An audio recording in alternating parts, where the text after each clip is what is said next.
Welcome to the Level Up Your Band podcast, episode 8.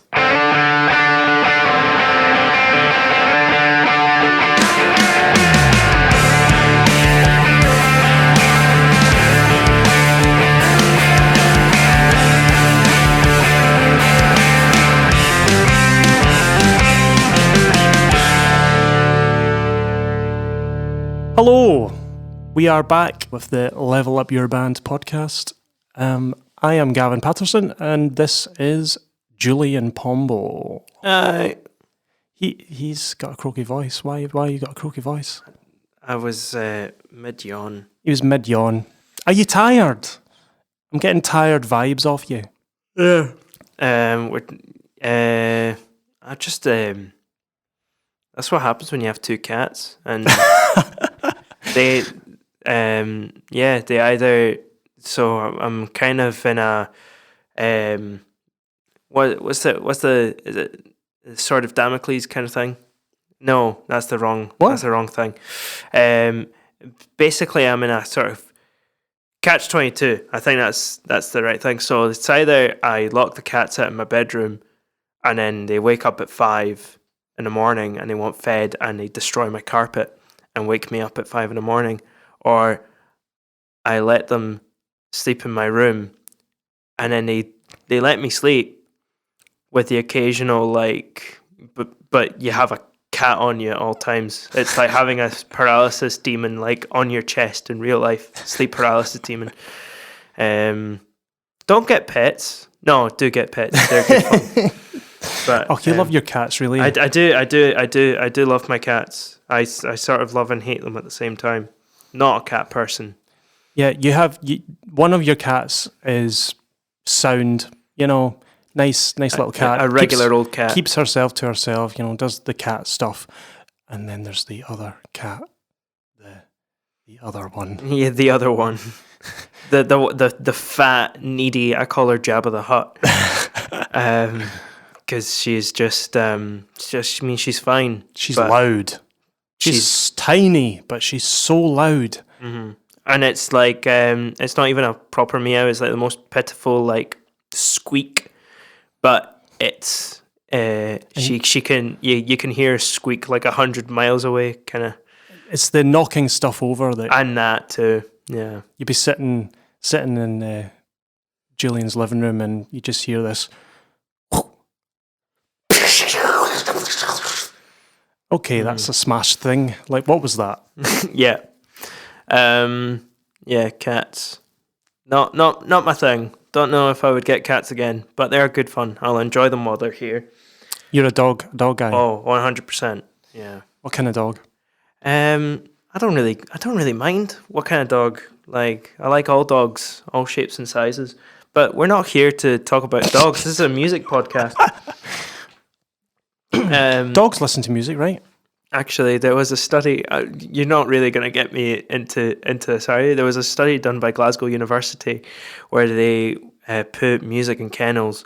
Really? Yeah. SSPCA kennels and stuff, and the it was to find out which kind of music relaxed dogs more, and they tried classical music, soft rock, folk music. What's that? I don't know. What is that noise? Sounds like we're by the sea. Yeah. Is it raining? I have no idea. Shall I check?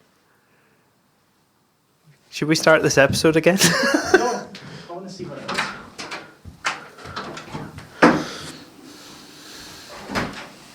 Whoa. What? Oh, what? Where did that come from? The sky. Why?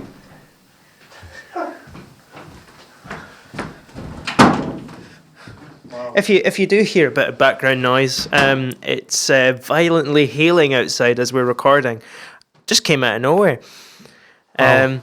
Anyway, yeah. So back to this study that they did at Glasgow Uni. So they tried out all these different kinds of music, and they monitored the dogs to see which one calmed them down the most.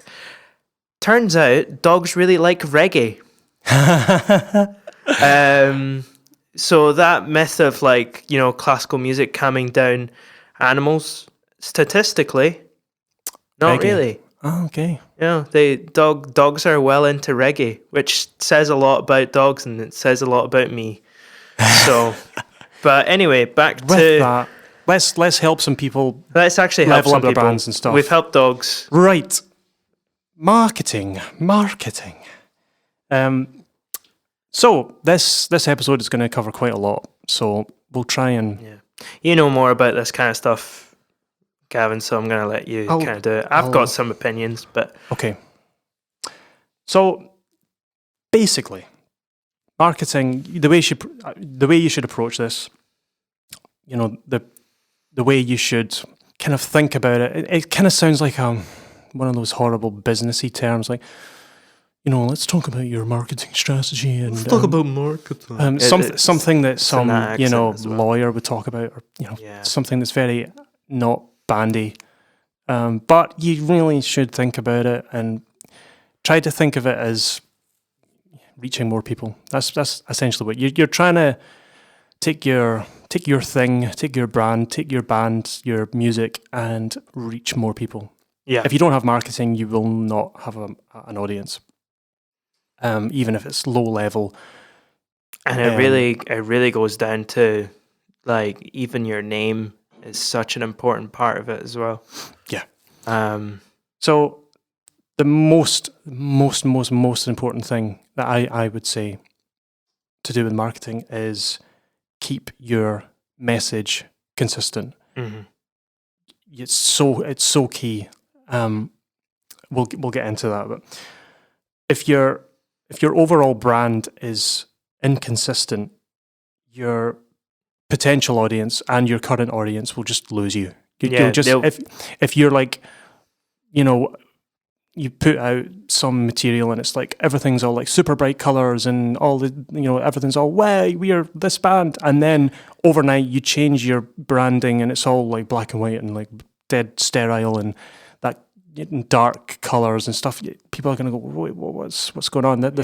It's strange. You've got to keep your message clear. You've got to keep your the message you're sending out with your music, your aesthetic, your brand, your logo, your web design. Absolutely, keep it all clear and consistent. And if you ever do rebranding, it's got to move on all platforms, not just in one avenue, but it's got to all move consistently. Like the most successful businesses in the world run on that idea of consistent messaging or like marketing, like McDonald's or Starbucks or Nike or you name it. Yeah. Each time you walk into one of the franchises like McDonald's, they all have the same interior decoration. They play the same music. They wear the same uniforms. They just have the same vibe. 9 times out of 10, you get the same flavor of meal. Everything is so thought about. You know exactly what you're getting. Same with the Starbucks. It's that consistency that is so important to that brand, because that is the single most important thing McDonald's has. That is its selling point. Its selling point is it is consistent. From every shop is consistent. Yeah. Well, that's the premise anyway. The food's crap. Let's be honest. Like McDonald's food is. That's your opinion. It's really. It's really subpar. Really bad. You can get a better burger you can 100% anywhere. get a better burger But anywhere. That's not what McDonald's is about. McDonald's is about fast, consistent results. That's what it is. It's fast food, really fast food, and it's consistent, and you know exactly what to expect every time you go there, and that's really, really important. The actual content of what they're delivering is almost separate, and it's the same with any franchise, any brand. Starbucks, you know exactly what you're going to get. Costa, you know exactly what you're going to get. And it goes down to everything. Even like, let's bring it back to music. With music equipment, like Fender guitars, you know exactly what you're going to get every time. And that's why Gibson are currently failing massively, because they're this Gibson are, and the old Gibson, the Gibson of old, are known for extremely high quality guitars, really good guitars. Lately, the quality of the guitars has been declining. Yeah. And that they're sending mixed messages to their clients. Whereas with companies like Fender, even Ibanez and Yamaha, you know exactly what you're getting, and it's a very consistent, even from like their really high end models and like their sort of like their cheaper alternatives, including Squier guitars. You know exactly like what you're gonna get, and you know what you're paying for. So IKEA is another one. It goes along the same brand as McDonald's. The quality of the stuff you're actually getting is not necessarily very good. It serves a purpose. It's not the best that you can. McDonald's does not offer the best quality food ever. It's not, and it doesn't say that. IKEA does not provide you the best quality furniture that you can get, but it's consistent. Yep. Every single time, and you know exactly that's why it sells so well. Yeah. There's a marketplace for, you know, all sorts of things as long as it's consistent. Because at the end of the day, it's human nature to gravitate towards something that's familiar.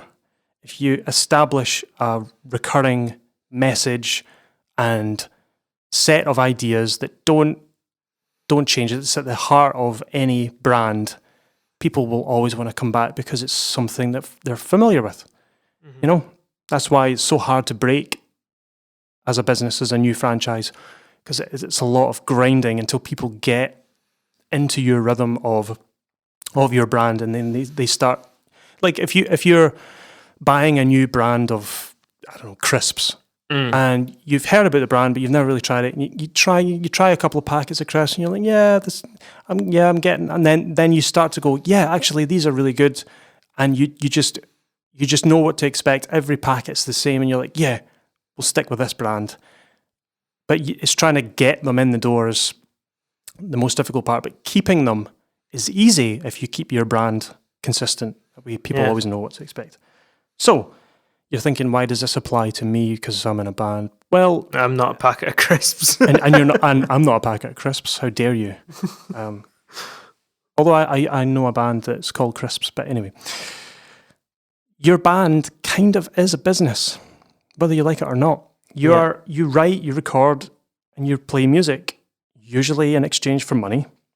And if you're thinking, you know, I do it for free, I don't need the money, I just, you know, I've got a 9-to-5 job and I rehearse every Friday night with my pals and we play the odd gig here and there, not for money, we do it for free, and it's just a bit of fun. That's fine. That's totally fine. Then you probably don't need to think of it as a business. If it's just a little bit of fun, some bands don't even gig. They just, you know, have a band that come in here and to the studio and they rehearse every week and they don't play gigs. They just enjoy getting together and playing music. Playing music, and it's not a business thing, and that's totally cool. But I'm assuming if you're listening to this podcast is because we want to make it a career. Yeah, you want to take it as far as this thing will go. You know, like take this little band that you've got, and you want to see how far it goes. You know, you want to go on tour someday. You want to release some really cool albums and work with some cool people and nice big recording studios and all this. You want to see how far it goes. And we're going to talk about all of the things that you should be thinking about that will get you towards that place that you want to get to. Taking your band to the as far as it'll go. If you're not thinking about this stuff, you've got some problems, because while there's a lot of nuance to all this, it's basic steps. It's all about, especially when it comes to marketing, this is about taking what you've already created and putting it out there. That's just basically what marketing is. Yeah. And you've got to think about all of this stuff. And whether it means that you pass off this stuff to a future manager or someone who handles your marketing, then they are going to think about this. But if you're at the stage where you're starting out, this is the stuff you need to kind of just be aware of. So we're going to talk about a few things. We're going to talk about social media, touring, posters, branding, websites, and merch as well, because it's a form of advertising. So we'll start. We kind of touched on a couple of these things last week, but social media, that big old thing that we all love to hate and hate to love, and has had a huge impact on our society. Yeah, it used to be, if you wanted to get information out to the masses, it used to be largely through the church.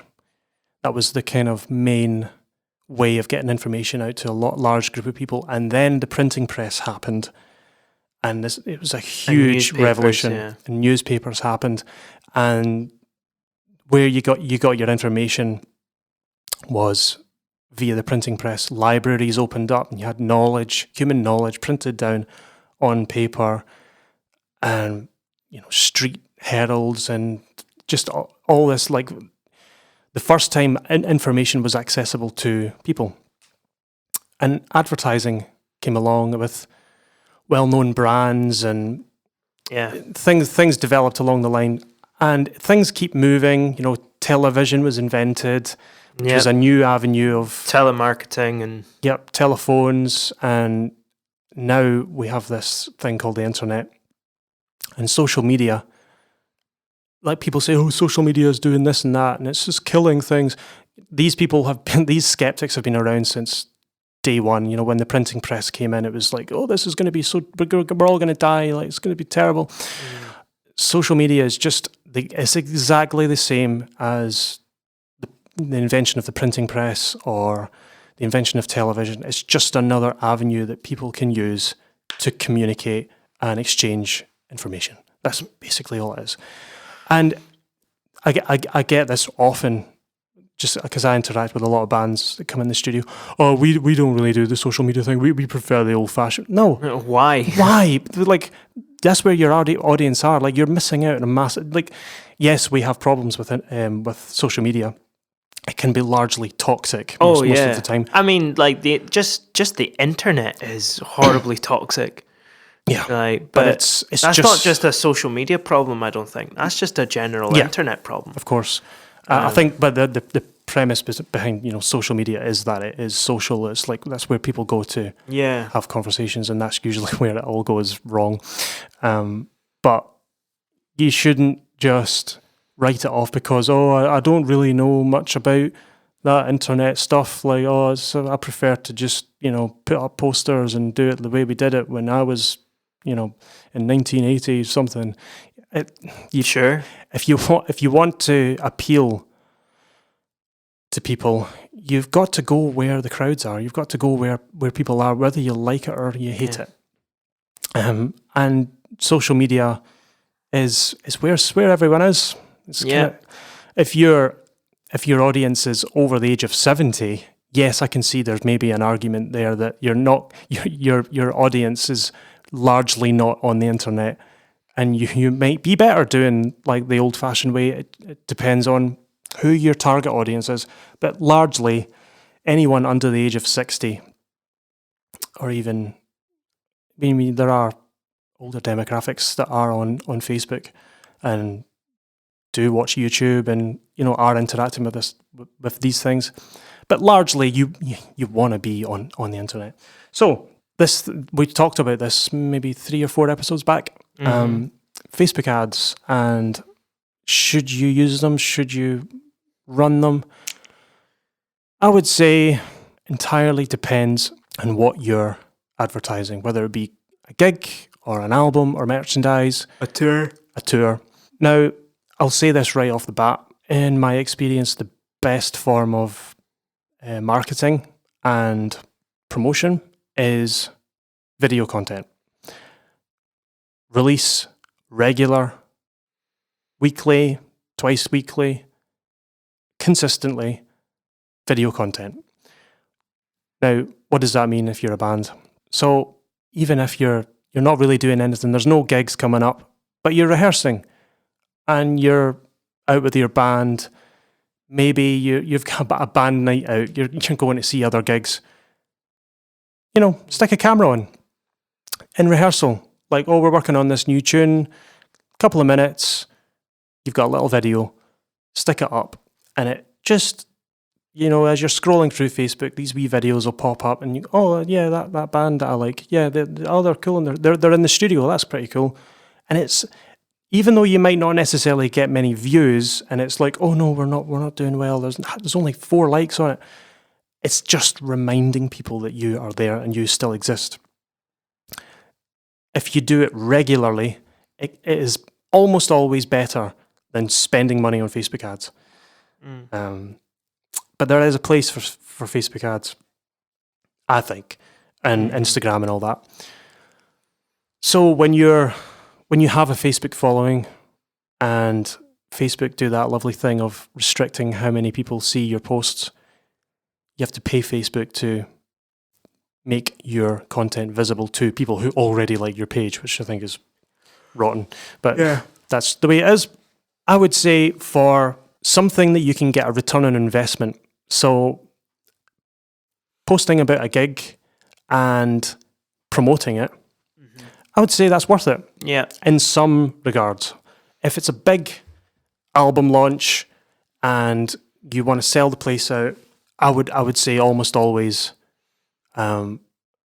see about targeted Facebook ads. Yeah. Do a wee campaign. Yeah. And start small, experiment, see the data. You'll be surprised in what you find. We've run some Facebook ads for our stuff, and the results you get back is like, it's baffling. Like, you get demographics and information on who is engaging with your posts, and with us it's largely like middle-aged women. For whatever reason. It's because of Gavin's good looks. That's what it is. Yeah. That's it's not true. But it can be revealing. Like, all right, okay, that's kind of who's engaging with our stuff. Like, all right, okay, and you can learn some stuff, because it'll push out your whatever you're boosting. And you'll get all this information back, and you'll be able to use some of that information to kind of tailor things in the future. What I mean by that is, if you're promoting a gig or something, and there's a demographic comes back, and you go, okay, so it's mostly people in their early 20s, and it's mostly guys, okay. And they're mostly musicians as well, which we've noticed. So maybe we should buy some plectrums, custom design them with our logo. Maybe they're guitarists, we can sell them at the merch table. Packets of, plectrums, and there's just little bits of information that you can obtain from these like Facebook metrics, and data. And you can go, that'd be quite a good idea. It's such a good thing in the sense of it's. When you think about it, it's the only thing other than playing live where you can talk to your audience. Yeah. It's the one point of contact other than playing live. And sometimes you can contact them directly, like with messaging, and you can't necessarily have a back and forth at a live gig, although it sometimes happens. Depending on how the crowd are. Yeah, depending on where you're playing.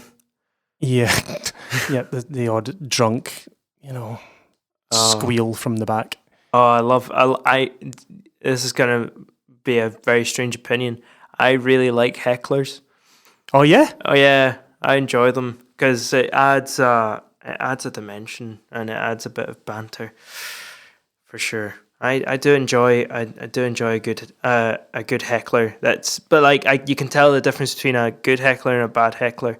So a bad heckler is just out there to be an absolute like wido, absolute like roaster central.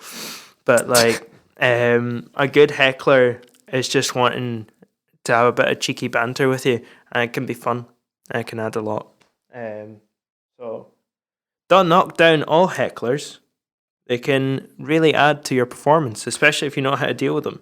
So we'll talk about a little bit about social media and how that ties in with other things, but we'll we'll come on to websites. So Mm-hmm.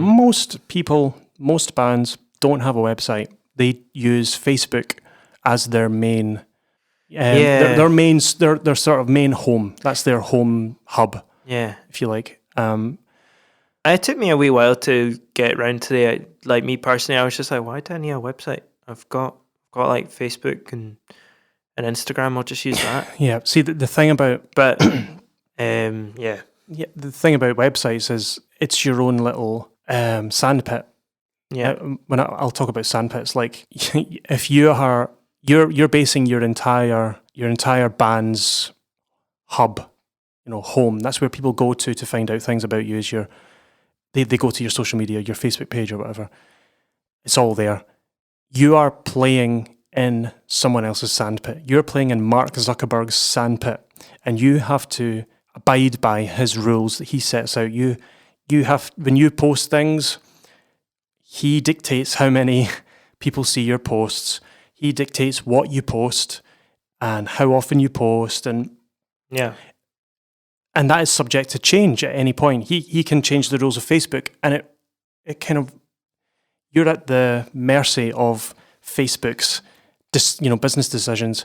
Whereas a website, it's your space, and you have much more control over what you post, over what content you put on it, and you can also have online shops, and it's got this sort of professional, it's got this sort of official feel about it. Yeah, it's like a proper like Facebook is like working at your house. Having a website is like working out of like your own office space. Yeah. Yeah. If people see, they have a website, and they go on, and it's this really cool looking website, like, oh right, these guys are actually taking this seriously. Like they've thought about it. It's just an extra bit of validation of, for example, you're driving through town.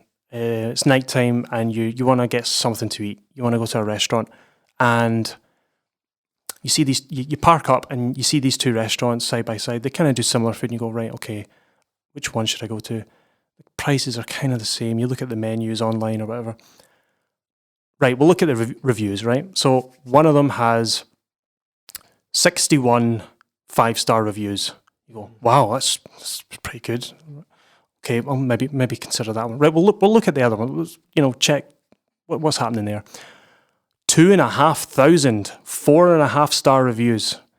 You go, wow, lots of people have reviewed this place, and you look in, and it's like 95% 5 stars with a couple of 4s and 1s and 2s. Which one would you pick? You would pick the one that the most people have rated. Yeah. That one has got much more 5-star reviews than the other, and a much larger base, and it's called social proof. So in this case, with a website, it's like social proof, but it's kind of not social proof. It's like this sort of professional proof. Yeah, it's just this like, they've got a website. They're legit. Yeah, it's more legit. It's more. Yeah, these guys. They're on it. They're on it. Doing. Yeah. It's not just like they care. They care. They've put some thought into it, especially if we were talking about consistency. If the branding of the website is like totally coherent with the album artwork, when you were last at their gig, all the logos and the band aesthetic and the CD artwork and the posters, it was all kind of a similar design, and there's a coherent theme, a story, all the way through the band. There's actual people who do that for a living, graphic designers, who they spend their entire career doing that for a living, where they get hired by a band, and they totally, right from the bottom to the top, every single aspect of anything that isn't music related to that band, this person designs the entire theme. It's right from top to bottom, right from what they wear, everything that isn't the music, the sort of aesthetic can be designed right from the ground up, and all the way through all of the stuff. that they produce. And it just adds to this consistent message of what you're going to get. It can maybe look slightly different from avenue to avenue or whatever, but as long as the message is clear. We are, I don't know, post-punk, kind of edgy vibes, and it comes out on the artwork. It's got, these really brash, designs with hard-edged fonts, and it's got this, political undertones. Yeah, all that stuff. And then you go on their website, and it's all soft pastel colors with nice rounded fonts. It's like, wait, what? Is this the same band? Well, I'm getting mixed messages here. What's going on? It's consistency is key. Yep. And tying your website to social media, because there might be still some people going like, well, I don't really need a website because like all the information on the website that I would put on the website is already on Facebook. So why would I need one? Well, like I said, it's your own sandpit. You can do what you want. Yep. And things like online shop. And we talked about linking to Facebook via pixels. If someone goes on your website, you can tag them. Literally, there's a little algorithm gets bzz, and it makes that noise too. I promise. All right. Onto their digital fingerprint, and that's when they'll start getting Facebook ads. Yeah. Because they've been on your website, and you'll see it all the time. And you're like, how do you do that? That sounds complicated. It's so easy. It's like if you can copy and paste it, you can do it. It's that simple.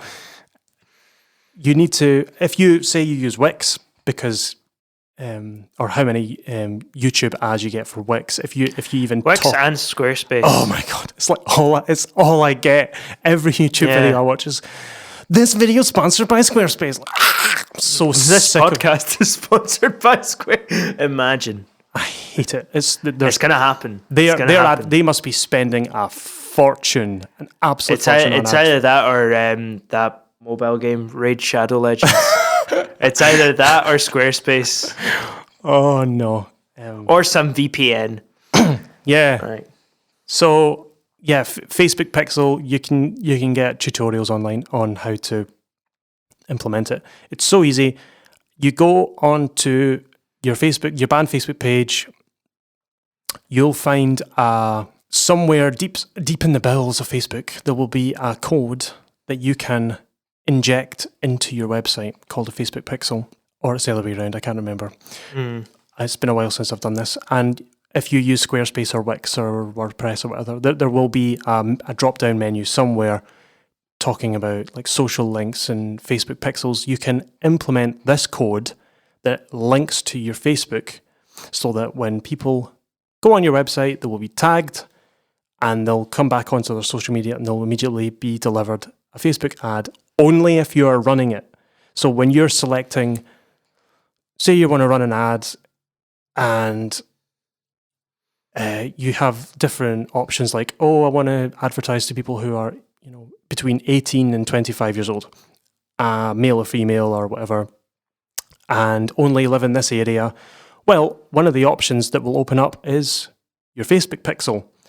So you will only target pixel traffic, which means you can target people who have visited your website, which is really good because that means you will advertise to people who have already seen your stuff, which is really powerful.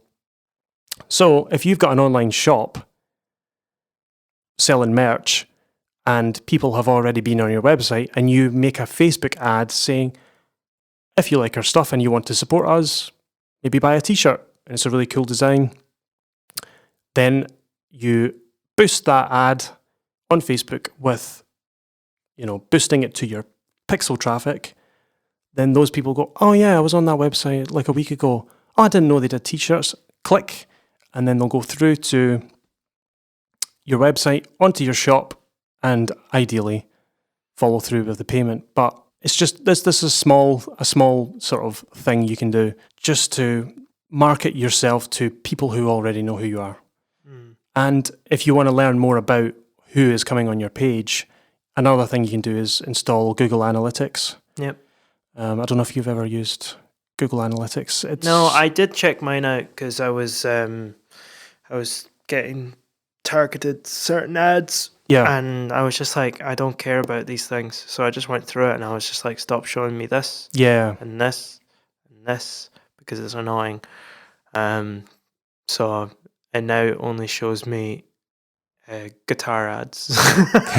Guitar ads and Nintendo Switch ads. Yes. Gaming and guitar music gear. The occasional synth. I do get that every once in a while. Everyone likes a good synth. Everyone likes a good synth. Yeah, Google Analytics is pretty cool because Yeah. you can get like detailed metrics of who's visiting your website. And it tells you a lot about your audience, and what you do with that information entirely depends on what you're being shown. So Yeah. if it's mostly women or mostly men or mostly people over the age of 25 or mostly people from Glasgow or mostly people, whatever that happens to be, that will help you understand who you should be targeting more of or less of or whatever. It's valuable information that you should have if you have a website. So we'll move on to posters. We talked about posters, with regards to like advertising gigs and stuff. Something that we've started doing, which actually has worked. Yeah. QR codes for links. So everyone's like, what's a QR code? A QR code is similar to a barcode. Yeah. It's like a little square. It's a square thing with funny little square dot things. You can custom make your own QR code and make it link to a website. In this case, we linked it to our album on Spotify. Yeah. And you can say you see a poster and it's got a QR code and it's like, check us out on Spotify. And then scan this link. Just open up your camera app and you can just scan it. And then it'll immediately transfer you to the Spotify page. It actually works. But just warning you, I can hear all the people going, but what if there's a virus in the QR code? Exactly, and I'm like, don't be stupid. Yeah. Like, if there's a virus on it, I would almost always check out the band name first. So like if you see this band, you see this posted everywhere, like, what is this? Like, obviously 99% of people who see the poster are not going to scan the QR code, but you should probably put it on there. We actually acquired some subscribers to Spotify? Yeah, like listeners. Followers to, but actually based on that. Wow. Yeah. There was people turned up at our gigs because they scanned the thing, heard the music and came to the gig. Because I spoke to a few people at that gig and they said they heard the music by scanning that. It was just that they saw a random poster and were like, oh, what's that? It's got a QR code on it. Yeah. Let's scan it, see what happens. Yeah, and they really liked it. In fact, one of our band members was at his work, and he overheard someone next to him talking about this band on this poster, and he was like, "Are you talking about this band?" And yeah, oh, I'm in that band. It was Scott. Oh, right, okay. There was someone at his work, I think. I need to check with him. But yeah, it actually does work. It's just one little thing that you can do that will contribute to the whole marketing process. So a little QR code, it doesn't take long to do. And it's just an extra little thing that you can put on your poster that you might not have thought of. It's not going to make a huge difference, but it's every little thing that you can do to just try and get just a little bit more followers. Even if like 5 people scan the QR code, that's like 5 extra listeners, and they might tell their friends about, oh, let's check out this cool band on Spotify. It helps. So touring, going to talk about touring, because touring is kind of a form of marketing, because you're playing your music to people who potentially have never heard of you before, especially at the early stage. Your first tour is likely going to be playing to empty bars or people who just randomly turned up. Yeah. And they can sometimes be so fun because 100%.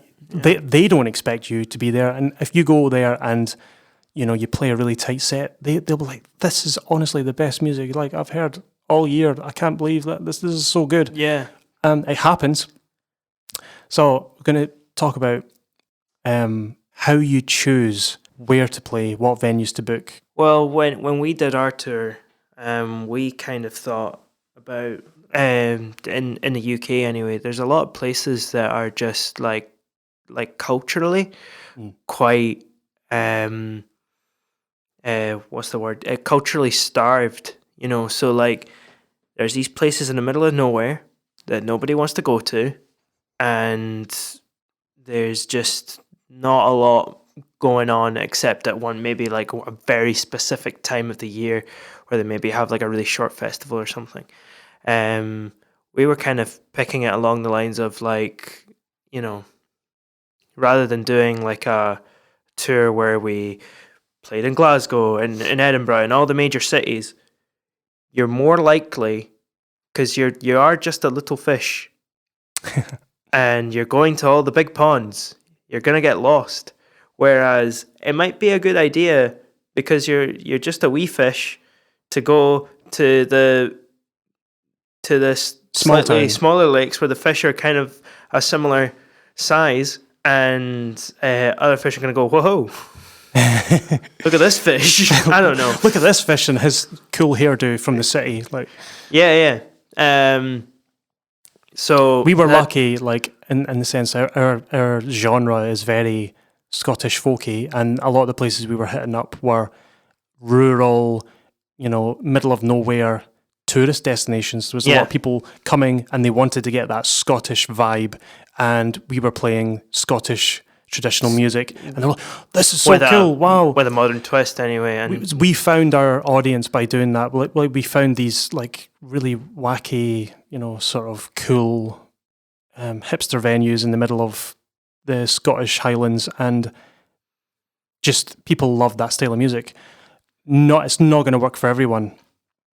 It depends on your genre. If you're totally depends on the genre, like for sure. Like country music, you play with Katie Cross, and it's largely country music. Like, what kind of stuff? What kind of venues does she play? And where she kind of goes around everywhere. I've played with her in Blackpool. I've played with her in like just all over the place. Like what? Kirkcudbright, Inverness, like mostly theatres. Okay. Like that kind of thing.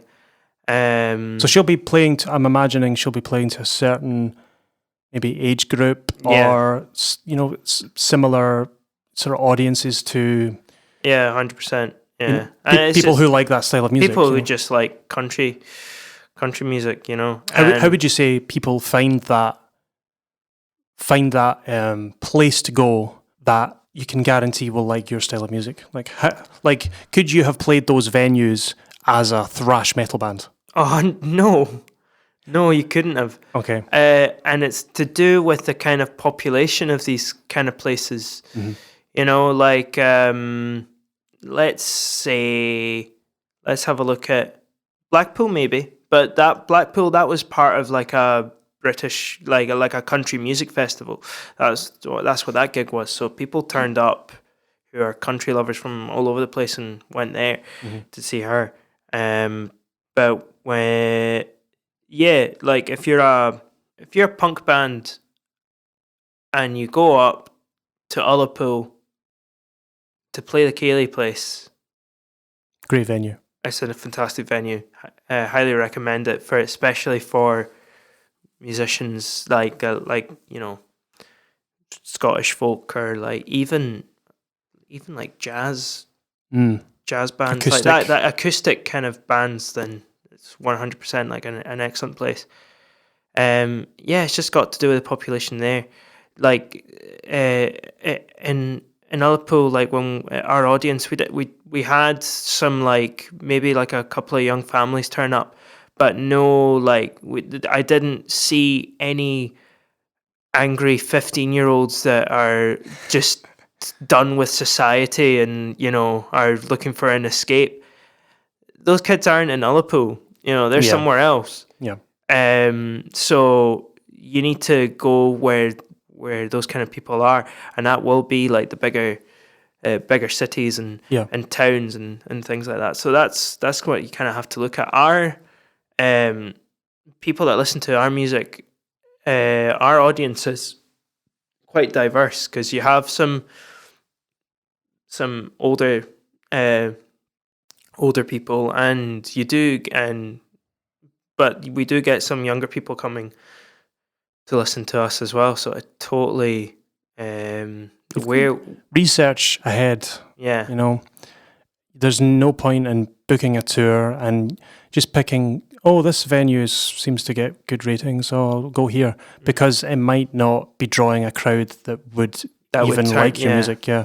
So like there are like metal venues in Aberdeen, or indie rock kind of vibes in Inverness or Edinburgh or whatever. You want to make sure you're going to get in the ballpark, especially in your first tour. A lot of it's experimental. You might turn up at a venue thinking you've booked the right one, and it's totally wrong. To be fair, sometimes you can be totally proved wrong. Like I played a gig with it was with Austin Miller, who's like a sort of like post rock kind of singer songwriter, and we played a tiny pub in Dumfries, and it was a really fun gig. And you can never know for sure, but you should do your research and try and go for the closest match. You know, it's funny.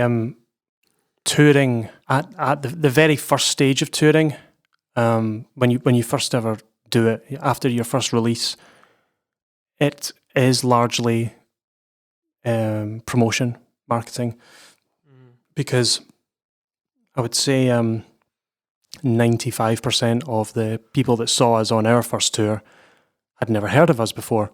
I mean, we did get people coming up to us going, "We heard you were going to be playing in town. We've liked you for a couple of years, and we were so excited, and they were already fans." But it was quite rare, which was really cool. But at the early stages, I would say touring is a form of marketing. But when you're 5 albums in and you're got a real big following, touring is still a form of marketing, but it's largely where you make your money. Yeah. And releasing content, as in releasing an album on Spotify, is your marketing. Yeah.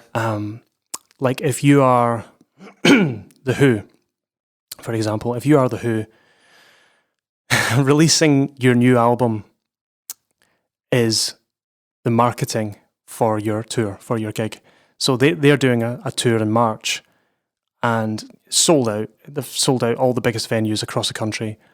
That is where they're making their money. They do not need to. That is not their form of marketing. Yeah, but I'm expecting that a lot of people turn up to listen to them sing like the old tunes. Exactly. Yeah. So it's for bands that are already really well established. Touring is the moneymaker nowadays. It used to be you would go on tour to promote your music, promote and sell your album, but now music gets released for free. Yeah. If you pay a subscription to Spotify, you can just listen to the album for free, essentially. And the artist does not get paid like a quarter of what they used to get paid for it, which is why all these old bands are now playing live, because it's the only way they can still make money. You've got people coming out of retirement like ELO and people who are, still playing to this day, like Elton John, and he's incredibly like ill most of the time, and getting on. He has to keep playing for 2 reasons. He still loves and enjoys it and still can do it, but you largely need to keep the income. These old resurrected bands that have not played a note in years are all coming back and doing it. Even like Like there's so many bands that have like Aha, for example, Yeah. the Norwegian trio. Like they split up, and then they just got back together again. Have started gigging again, probably for that same reason. I mean, it's quite cool. You get to see like really cool Yeah, totally. bands from the 70s and whatever, 60s. 80s and stuff. Yeah. Yeah. So that's like one branch of marketing that you should think about. And if you're thinking, oh no, tour, well, that's well off. You know, we don't need to think about that. You don't, like, you can do it. It's really not. You can book an entire tour in 2 days. Yep. If you get everyone in your band's availability, you sit down and just 2 days, I'm going to book this tour. I'm going to phone up, I'm going to do my research, I'm going to phone venues, I'm going to plan my tour, you know, the route round where you're going to go. Just do something local if you're just your local towns and, you know, within maybe a couple of 100 miles radius of your town. Like Glasgow, Dundee, Falkirk. If you live in England, just your local towns, you know, within kind of 200 miles, you know, and try and, you know, make a route that kind of makes sense, not do what we did last year. We were going like up to the top of Scotland, back down, up to the top of Scotland again, back down. It's just zigzag. I think this time we're starting like all the way up at the top and then just making our way down. Yeah. More or less. First time in Orkney, that'll be fun. Yep. So that kind of finishes what we were talking about touring. So I want to talk more about branding. So that branding so marketing as a whole is, you know, about taking the thing that you are creating and putting it out to the world in a nice little shiny package. And that little shiny package is branding. And we've talked about that, you know, that consistent message and, you know, keeping it the same across everything so no one gets confused. You don't want to send mixed signals, mixed messages to whoever your audience is going to be. It's like if you like someone and you want to ask them out on a date, right? Really simple. You lay it down on the table. This is what you want. This is how you feel. Let's take it from there. And if you later ignore that person and don't speak to them or don't return their messages, you're sending a pretty mixed message.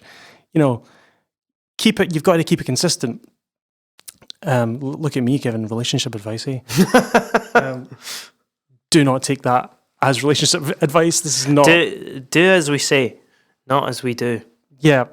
This is, like I said, we are not an authority on this stuff, but this is just kind of our opinions. Like, as we said in the last episode, if there's anything you disagree with or anything we think we should add or include, let us know. Yeah. So, like I said before, web design, poster design, artwork, logos, it's got to be consistent all through.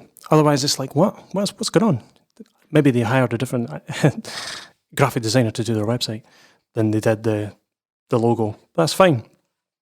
But as long as it's the same on both platforms. And like I said, with business, the best business franchises in the world all have the same, you know, vibe between each building, like every Wetherspoons. You come to expect your food is going to be half an hour. Like, how long does it take to microwave a burger? Like, really? I don't know. Every time I go to a Wetherspoons, it's just like, how long does that take, really, to microwave that really mediocre macaroni cheese? Actually, their macaroni cheese is not bad. Talking about consistency, you know exactly what you're going to get if you go to a Spoons. Yeah. Yeah. You know exactly what to get. It might not be great, but it's I don't know, I like Wetherspoons. Yeah. It's consistent. It's the same every time. It's the same exactly. Exactly. So with regards to branding, if you say you release a new album and you've went with a different graphic designer who's, you know, kind of changed things up a bit, but you're still conveying that same message, you're still signaling to your audience that we are a indie band, we play country music. It's got to like I said before, don't be all like hard edged in one side and then all like cute and fluffy in the other. Yeah. But with regards to actual website design, if you get someone to design your website, which I have had done in the past, if you get someone to design it for you, if it's a graphic designer, they will spend a lot of time on making your website look really pretty and cool. And that's really, really good. But there's a thing on a website that you would say it's your call to action. What do you want people to do when they land on your page? If it's just for looking pretty, then okay, that's fine. If it's to gather email addresses, then you've got to make it clear that that's what you want them to do. So if they land on your website, they can go, if you want to learn more about us or get updates on gigs and stuff, shove your email in here and we'll send you a little email when we've got some updates for you. That's your call to action. If you go onto someone's website and you went, we want you to buy this t-shirt and we want this email address and this mailing list and we also want to, send you discounts on blah, blah, blah, blah, blah, all this, blah, click here, do this, pop-ups, pop up. You've been on those websites where there's like 10 pop-ups and you're like, wow. It's like, whoa. I just close the tab. Yeah, you just close. No. Yeah, and that's called bouncing. Yeah. I'm going to bounce. And you can see all that stuff on Google Analytics called your bounce rate. A bounce rate is like how fast someone bounces off your website. So they land on your website and they're like, nope, close. And they hit that little back button. And the less people who bounce, the better. That'll tell you how well your website's working. And it's like, have you ever walked into a clothes shop and you've walked in and you maybe are quite interested in buying something and nobody really helps you and then you just kind of bounce. You just kind of leave. Is that? Oh yeah, I did that. I actually, I don't know if I should throw shade at these people. Screw it, I'm gonna do it. I did this at the Dr. Martens shop. Oh right. Because I came in and I was like genuinely interested. Like when I was doing my teacher training, and I was like, I just want to get some like really solid shoes that I know are not gonna fail me and are easy to look after and stuff. And I was like, I might as well just spend the money and get some decent shoes. And I went in and I was like looking at all these shoes, and there's just a bunch of like pierced, tattooed hipsters just crossing their arms, just looking around like just looking absolute, really intimidating actually. And I was just kind of standing there like, do I ask this person for help? Are they gonna offer me help? So I just kind of went in and I just went, I'm just gonna go over to Shoe and buy your shoes from a different completely different retailer. Yeah. And I got the exact same shoes for the exact same price. But I came in and the difference was somebody came in and was like, hi there, can I help you? And I was like, yes, you can. Yeah. Looking for these kind of shoes. Yeah. Oh, these are the ones here. What size are you? Like, yeah. Yeah, it's just think of your website as a shop. Yeah. As a shop that you walk into. Like when you walk in or you visit the website, your first impressions are like, oh, I like the vibe of this place. This looks really cool. Okay, what am I going to do here? What am I in here to do? Sometimes you just go shop and you just browse. You walk into a shop and what's happening here? You've got to make it obvious in your website. You want to lead people to somewhere, and that's called the call to action. Yeah. The equivalent of someone coming over and going, hi there, is there anything I can help you with? Are you looking at any shoes today? What are you doing? On a website, that would be, look at these nice shiny pictures. Look at this nice video. If you like what you hear, send us your email address and we'll send you updates. Yeah. Or if you like the look of our brand and you already like our music, or you've listened to our music on this little player we have inbuilt in our website, well, here's some merchandise that you can buy. Yeah, go to our shop. Order some vinyl. We print some vinyl, or we have CDs, and it's got to be a consistent, nice, friendly, really obvious call to action. What do you want that person to do when they arrive on your website? And it's got to pass something that web designers call the caveman test. So Right. open up the website, and if you can't figure out what it does within 5 seconds, you've failed. So, me, caveman, what is point in website? Okay. And it loads, and it takes 5-10 seconds to load. Can't be bothered, backspace. So Yeah. don't put loads of high-resolution pictures and high-resolution videos and all these complex little On your pop-up things, homepage. because it'll take longer to load and people will get fed up within 5 seconds and they'll backspace. They'll not even go on. If it's nice and simple and loads really fast, you've got more chance of keeping people on your website, believe it or not.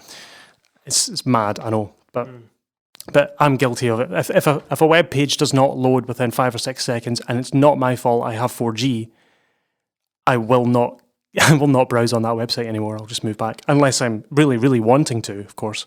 But if I'm like, I kind of want to check this out, and it doesn't load within 5-10 seconds, I'm out. Yeah. Talking about merchandise and stuff like that, we've talked about that, selling that in like merch tables and stuff. Mm-hmm. And you can sell it online. You can sell your stuff online. Say you have some t-shirts and some CDs.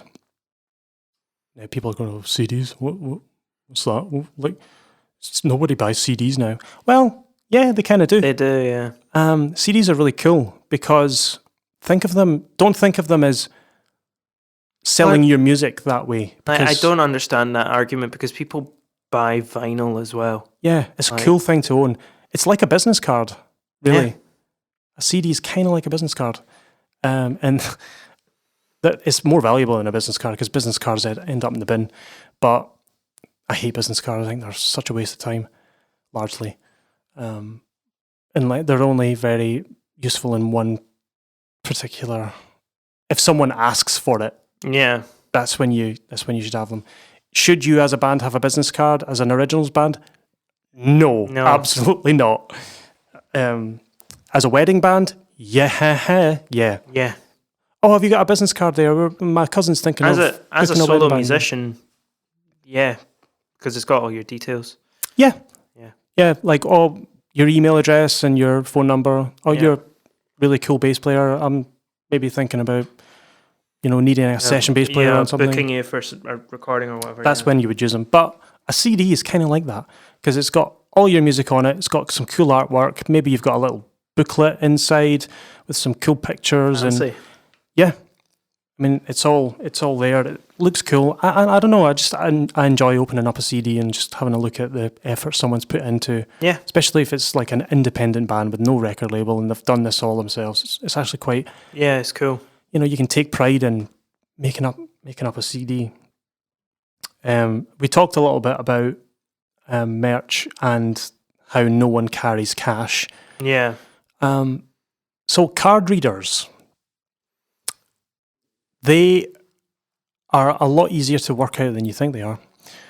I think a card reader, I think you can pick up a card reader for about £30. And right. you can also, it's set up so that the card reader company will take a tiny little percentage, like 0.5% or something, or 1%, I can't remember what the percentages are, of that transaction. So say a £10 CD, you will make like £9.90 something, and the rest of it goes to the company. That is still better than them saying, oh, do you take card? And you say no, then you lose out in £9.90 something. Yeah. It's still better than not having one at all. Companies like iZettle, Yeah. like go and check it out. If you're doing gigs regularly and you have merch, you should almost definitely have a card reader. Download the app, sync it up to your phone with Bluetooth, and you can like add stuff to your inventory on the app. You just select the item the person wants to buy, and it'll come up with the amount written on the card reader, and they just stick their card on it. Yeah. Chip or and phone pin or whatever they're using. Yep, chip and pin, and it's also contactless as well. Yep. It's so cool as well. I like And gadgets. it adds to that element of professionalism. It's like, look at these guys, they got a card reader. Yeah, like it's obviously mad. these people, like if they did a bit of research, they could find out, oh, it didn't cost them much, Yeah, but like they're not going to do that. no. It's such a simple thing, but Yeah. it's like, wow, it's official. And you can also get a Bluetooth printer that prints out receipts for not much money. It's really cheap. That's insane. I didn't know that. That was news to me. Yep. Wow. And you can also take their email address and an automated email will go to that person with the receipt of payment. Plus, with their permission, of course, you can gather emails and email addresses from people and use that for marketing as well. Yep. It's endless. And someone who buys a T-shirt or a CD that's, sits in their car or CD collection, it's like, oh, what's that? Like, it's branding. The branding, the consistent branding, everything all coming together is like advertising in itself. Someone wearing your T-shirt, you know? People love to wear band T-shirts to gigs and stuff. Like, and you get pictures taken of you. It's on social media, and it just, if you keep changing your brand all the time, and your T-shirts are out there in circulation, and it's no longer links to you because the brand's changed or the messaging's changed. It's like, it's also watch what you're putting on your T-shirt as well.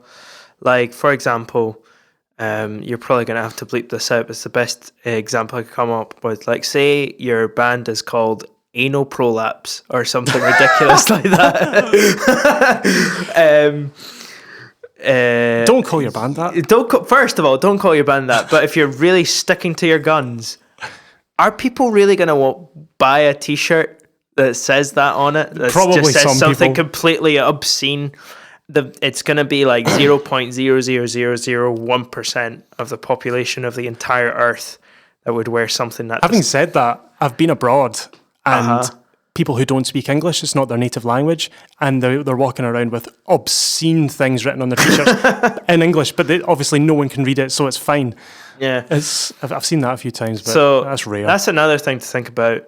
Your band name, it kind of it matters a little bit. But like, say you're really happy with that name, maybe don't print it on a T-shirt. Maybe come up with a different design. Actually, that's another point. Like, because it is cool to have like your, like, for example, our band Eriska. Like, I like the Eriska T-shirts with our name like on it across the chest. It looks really cool, right? But you could equally just make up a really cool design. Doesn't have to have the band name on it.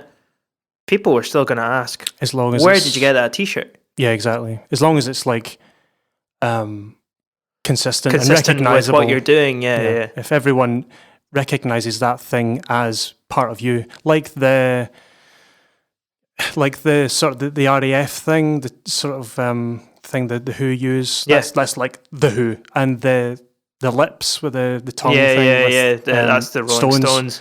You've just got these wee. You didn't know they were in your brain, but these little icons that you have that you associate with different things. And like the Nirvana, like smiley face as well. Yep.